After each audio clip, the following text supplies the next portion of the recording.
അതായത് ഇന്ത്യ സ്വാതന്ത്ര്യം പ്രാപിച്ച 1947 അന്ന് മുതലുള്ള പ്രശ്നമായത്. ഇന്ത്യ സ്വാതന്ത്ര്യം പ്രാപിച്ചു. നമ്മുടെ ഗാന്ധിജി ആ രാഷ്ട്രപിതാവ് അദ്ദേഹത്തിന്റെ നേതൃത്വത്തിൽ ആണ് നമ്മളെല്ലാം സ്വാതന്ത്ര്യത്തെ ആഘോഷിച്ചു. അന്ന് പ്രധാനമന്ത്രിയായിട്ട് വന്നത് ആരാ? ജവഹർലാൽ നെഹ്റു. സത്യത്തിൽ വരേണ്ടിയിരുന്നത് സർദാർ വല്ലഭായ് പട്ടേലാണ്. സർദാർ വല്ലഭായ് പട്ടേലിനെ തട്ടിക്കളഞ്ഞിട്ടാണ് നെഹ്റുവിനെ പിടിച്ചു വെച്ചത്. നെഹ്റുവിന്റെ അവിടെ നിന്ന് തുടങ്ങി കുഴപ്പം. അതായത് ഇന്ത്യ പാകിസ്ഥാൻ വിഭജനം വന്നപ്പോൾ ഇന്ത്യയിൽ നിന്നും പാകിസ്ഥാനിലേക്ക് പലായനം ചെയ്ത മുഴുവൻ ആളുകളുടെയും മുസ്ലിങ്ങളുടെയും ഭൂമി മുഴുവൻ വഖഫാക്കി മാറ്റി. എന്ത് ന്യായം? ഭാരത സർക്കാരിന്റെ ഭൂമിയല്ലേ അത്. ഭാരത സർക്കാരിന് കിട്ടുന്ന ഭൂമി വഖഫാക്കി, വഖഫ് ബോർഡിൻ്റെതാക്കി. ആരാക്കി? നെഹ്റു. ഇന്ന് രാജ്യത്ത് ഇന്ത്യ മഹാരാജ്യത്ത് ഏറ്റവും വലിയ വസ്തുവിന്റെ ഉടമ ആരാന്നറിയോ? Indian railway. രണ്ടാമത്തെ ഉടമ ആരാന്നറിയാമോ? നമ്മുടെ ഇന്ത്യൻ പട്ടാളം. മൂന്നാമത്തെ ആരാണ്? വഖഫ് ബോർഡ്. വഖഫ് ബോർഡിന് ഇപ്പോഴത്തെ ഈ നീക്കം ഇതേപടി നീങ്ങിയാൽ ഒരു 5 കൊല്ലത്തിനകം ഇന്ത്യയിലെ ഏറ്റവും വലിയ ഭൂവുടമയായി വഖഫ് ബോർഡ് മാറാൻ പോവുക. ഈ വഖഫ് ബോർഡിന്റെ നിയമങ്ങളൊക്കെ കിടക്കുന്നിടത്ത് ഏറ്റവും മനസ്സിലാക്കേണ്ട ഒരു സംഭവം 1995 ഇപ്പൊ ജോർജി പറഞ്ഞല്ലോ. ഈ 95-ലെ സംഭവം എന്താ? അന്ന് വഖഫ് ബോർഡിന്റെ നിയമത്തിനകത്ത് 95-ൽ സെക്ഷൻ 40 ഏത് വസ്തുവിനും വഖഫ് ബോർഡ് നോട്ടീസ് അയക്കാനുള്ള അധികാരം കൊടുത്തത് ആരാ? നരസിംഹറാവു. സെക്ഷൻ 40 കിട്ടെ. എന്താ 40-ല്? അതായത് ഞാനിപ്പോ ഈരാറ്റോടെ ഇരിക്കുക, നാളെ വഖഫ് ബോർഡ് എനിക്കൊരു നോട്ടീസ് തന്നാൽ, മനസ്സിലായോ?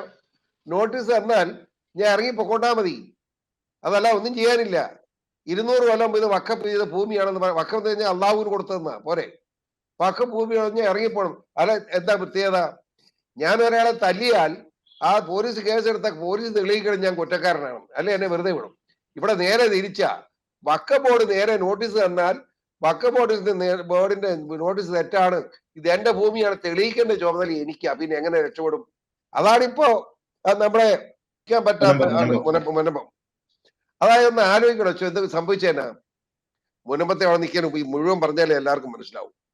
ആ ഭൂമി അങ്ങനെ പോയി 95-ല് ഈളി നിയമം ഉണ്ടാക്കി. ആ നിയമം വന്നിട്ടും അങ്ങോട്ട് ആക്ഷൻ ശരിയാകുന്നില്ല എന്ന് തോന്നി. ഇപ്പൊ 2013-ൽ സിഖുകാരനായ മൻമോഹൻ സിംഗ് ഈ കോൺഗ്രസ് പിരിച്ചുവിടണം. സംശയമുണ്ടോ?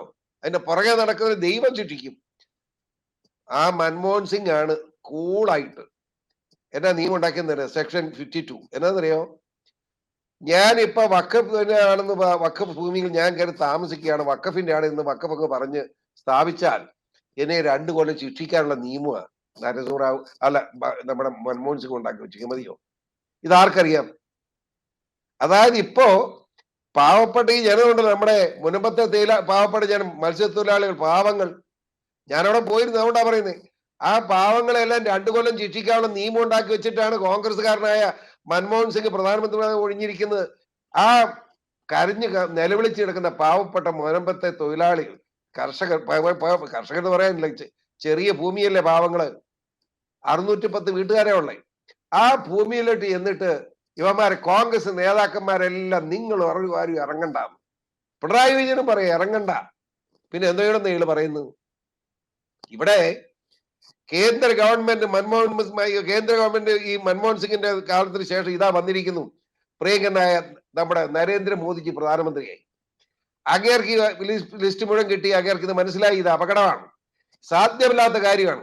എന്റെ വഖഫ് ബോർഡെ വിധിച്ചു വിടണം. എന്തുവാട്ടെ മൻമോഹൻ സിംഗ് ചെയ്ത് എന്താ? അല്ല, നരേന്ദ്രമോദിജി എന്ത് ചെയ്തു? പുള്ളി പറഞ്ഞു ഈ സെക്ഷൻ 40 ഒക്കെ എടുത്ത് കളഞ്ഞിരിക്കുന്നു, 52 എടുത്ത് കളഞ്ഞു, ഇതൊന്നും വേണ്ടെന്ന് പറഞ്ഞു. അതായത് നോട്ടീസ് അങ്ങനെ അയക്കാൻ സൗകര്യം തെളിവില്ലാ കൊടുക്കണ്ടെന്ന് പറഞ്ഞു.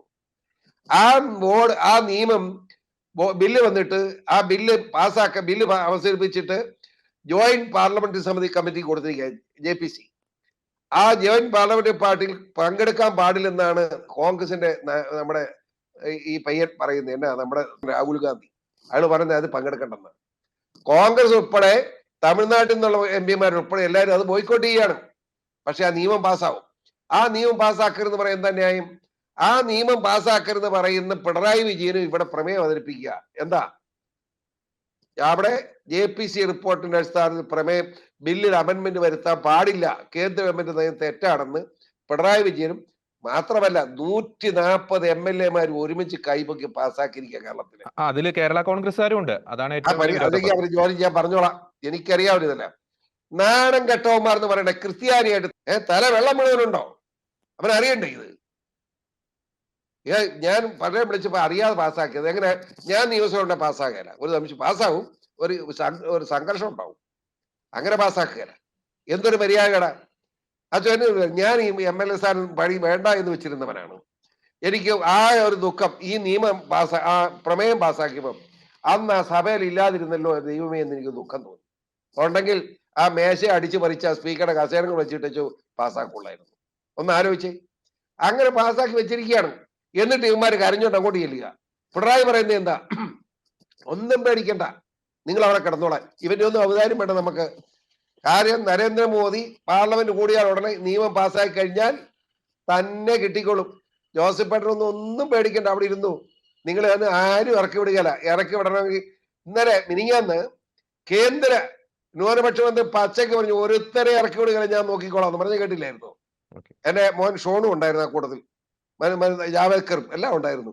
അവരൊക്കെ സത്യം മനസ്സിലാക്കിയിട്ടുണ്ട്. ഇന്ത്യ രാജ്യം ഭരിക്കുന്നത് BJP ആണ്, ഞങ്ങൾ നോക്കിക്കോളാം.